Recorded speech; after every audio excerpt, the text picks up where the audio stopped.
screenshot. ABC It's basically a twist on the classic philosophical experiment. Do you let someone you love die in hopes of saving many, or do you save the one, knowing it will almost certainly result in the deaths of untold more? Oh, but in this case, you've also seen the future, and you know the wrong choice means the Earth explodes. Low pressure. Agents of S.H.I.E.L.D. has been playing the long game with Coulson's illness for the majority of the season, which naturally meant the penultimate episode was the perfect opportunity to accelerate the condition in order to force a Sophie's Choice scenario on our team. What makes it effective is precisely the ambiguity of the show's situation going forward combined with the timing. While it would have been unthinkable in years past to have the series carry on without Clark Gregg, 5 years is a long time to build a team, establish a narrative, and set up the potential for major shifts among your core cast.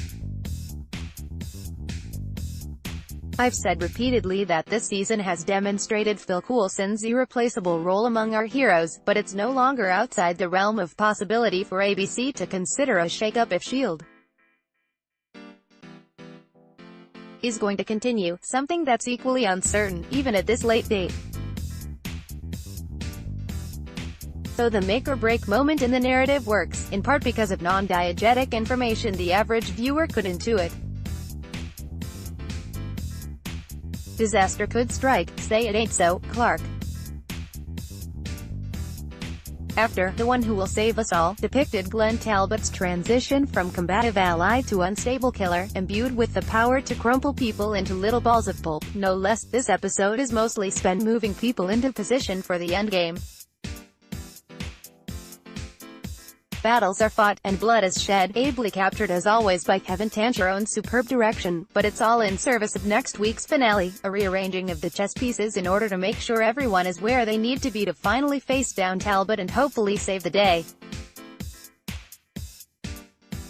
Adding an additional layer of uncertainty to it all is whether the events of Avengers: Infinity War are going to make themselves felt here as well. There's a lot up in the air right now. Is the general bullet point getting Talbot and the others back down to earth is important, but it by no means gets us any closer to answers regarding the big questions on everyone's minds. The story of Glenn Talbot goes to some fairly predictable places in The Force of Gravity, but in ways that feel more inevitable than lazy. He's the hero of his own story, as Mac notes, and that means proving himself to be the superhero he always wanted to be in the eyes of his son. However, after returning home, barely a minute goes by before he's flinging his wife up against the wall and scaring the shit out of his boy, just in case anyone was worried there was still anything left of good guy Talbot in there. Even his desire to demonstrate his worth to his son has become little more than an excuse for his vainglorious avarice on the need to be the savior of humanity, especially if it means laying hands on more gravitonium. This is perfectly encapsulated by his encounter with Carl Creel. Talbot's remnants of humanity make him want to help the good soldier silence his painful voices, but it's really a front for the acquisition of more gravitonium, and more souls in the process. Murder has become a Thanos-like equation for Talbot, something that brings peace for the obvious reason that it snuffs out all alternatives. Photo, Mitch Hosseth, ABC, Coulson, meanwhile, can't help but hold himself accountable for this situation. He put himself in that machine, for us. Phil tells me the weight of Talbot's plight bearing down on the already ailing S.H.I.E.L.D. leader. True, he seems to go from 60 miles per hour to death's door in seconds, but we can chalk that up to Coulson's stubborn need to resist admitting when he needs help. His sense of obligation to his team extends to everyone except for himself, which is what leads him to his current near-death predicament. The show is now openly toying with the back and forth regarding his leadership that saw him inexplicably take a backseat to Daisy's authority even after rejoining the gang, and Daisy previously saying she wanted Coulson back in charge the instant he returned, but at least here it's in service of a nice character moment. The kiss between Phil and Melinda was a long time coming, and other than it being done while using his energy shield to deflect bullets, seriously, what kind of idiot enemy wouldn't see what was happening and think, oh, guess I'll shoot their legs? Instead, it was handled adroitly, from their brusque exchange afterwards to Daisy's bemused reaction. One guess which use of the centipede serum May votes for next week.